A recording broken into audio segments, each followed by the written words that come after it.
La science, elle est pas démocratique. Elle n'a pas vocation à l'être. D'ailleurs, les philosophes des Lumières eux-mêmes le disent. David Hume, philosophe des Lumières anglais, il dit, même si le peuple est souverain, sauf dans un cas, la vérité. Et il donne un exemple.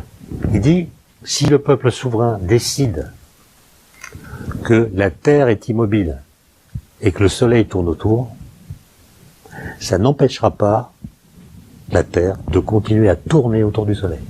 Donc ce qu'il y a, c'est que la souveraineté du peuple a une limite qui est la vérité. En revanche, la science, elle est républicaine. Elle est affaire publique. C'est-à-dire qu'un message scientifique doit pouvoir circuler sans rencontrer d'obstacles philosophiques, idéologiques, religieux ou autres qui empêcheraient sa divulgation. C'est en ce sens-là qu'elle est une affaire publique, elle est républicaine dans ce sens-là.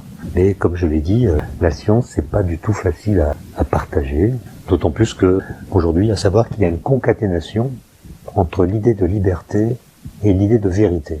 C'est que comme toutes les thèses contradictoires existent dans le monde numérique, les connaissances, les croyances, les avis, les commentaires, les fake news circulent dans les mêmes canaux et leurs statuts respectifs qui sont très différents se contaminent. Si par exemple j'émets une connaissance, je partage, comme on dit, une connaissance, vous pourriez me dire que cette connaissance, en fait, c'est la croyance d'une communauté particulière qui est celle à laquelle j'appartiens.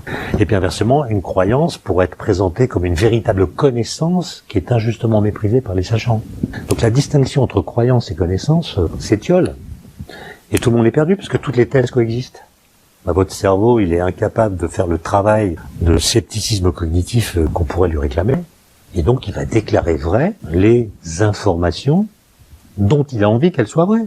Et donc on déclare vrai ce qu'on aimerait qu'il soit vrai. Et ça, on le voit partout. Et donc, chacun est libre de définir ce qu'il appelle sa vérité.